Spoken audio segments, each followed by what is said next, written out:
Il faut redresser les périscolaires. Donc, bienvenue à tous. Si vous êtes animateur, directeur de centre de loisirs, périscolaire, enseignant ou même parent, vous avez déjà vécu cette situation. Un enfant qui fait une crise à 17h30. Ou bien un parent qui débarque qui est furieux.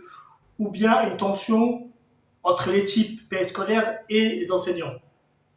Donc là, je vais vous faire quelques cas, quelques exemples de mise en situation, que je vais vous décortiquer sur la relation directe avec les enfants, avec les enseignants, bref, la posture de direction, les parents et l'école. Donc c'est parti, là, je vais commencer par le terrain. Vous avez un enfant qui crie, qui tape, il refuse de ranger le matériel. Vous, votre réflexe, ce sera de se dire, il me cherche, il teste mes limites. Mais il ne faut surtout pas faire ça, ça c'est une erreur. En fait, il n'y a pas de perturbateur. Il y a des enfants perturbés, d'accord?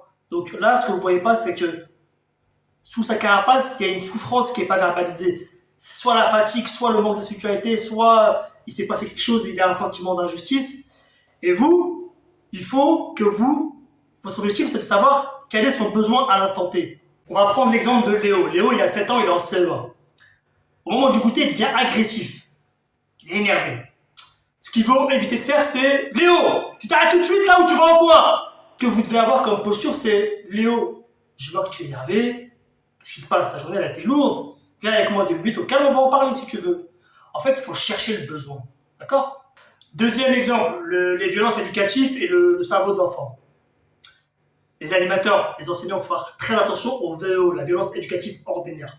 La VEO, c'est pas que des coups, c'est aussi les moqueries, l'humiliation publique, le chantage, les punitions collectives, les cris répétés. Tout ça, c'est très mauvais. Tout ça, ça attaque directement le cerveau de l'enfant. Tout ce qui est sa partie cérébrale et ça fait réagir tout de suite son corps. Le stress, ça libère la cortisol, ça bloque son cerveau émotionnel. Ça, c'est très mauvais. Un exemple.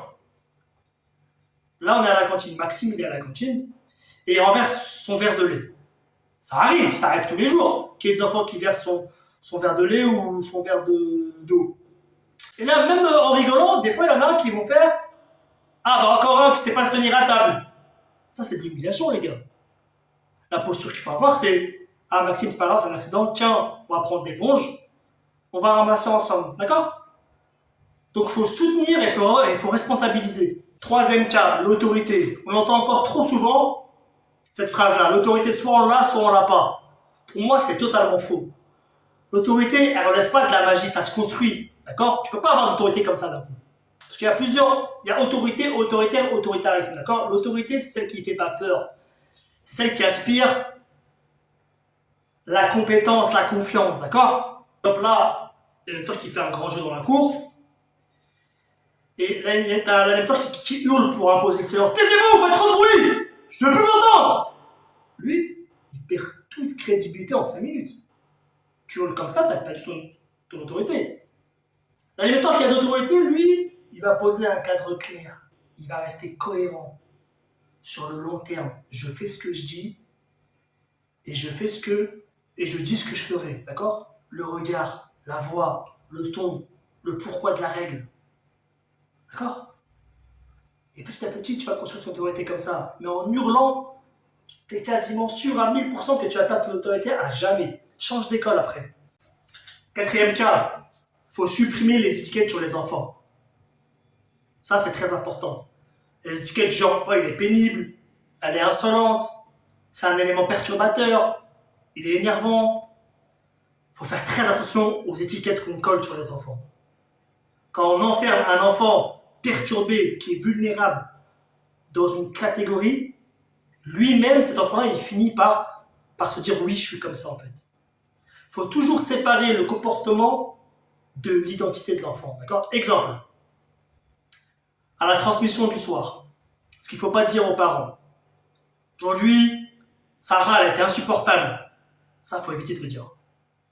Ce qu'il faut dire plutôt, c'est aujourd'hui, Sarah, elle a eu beaucoup de mal à se canaliser. Elle a eu beaucoup de mal à canaliser son énergie. On a senti qu'elle était très fatiguée. Il faut plutôt dire ça. D'accord? Donc voilà, si vous voulez d'autres cas, d'autres exemples, j'en ai plein dans ma tête. Vous commentez, vous dites que vous voulez d'autres exemples. Abonnez-vous s'il vous plaît. Et voilà, il faut absolument qu'on partage ce genre de vidéos et qu'on qu'on montre ça aux animateurs, aux enseignants, pour qu'on se développe ensemble et qu'on améliore l'accueil des enfants en France. D'accord? Donc parents, enseignants, animateurs, directeurs, partagez tout ça et dites-moi si vous voulez d'autres vidéos, s'il vous plaît. Merci beaucoup. À très bientôt.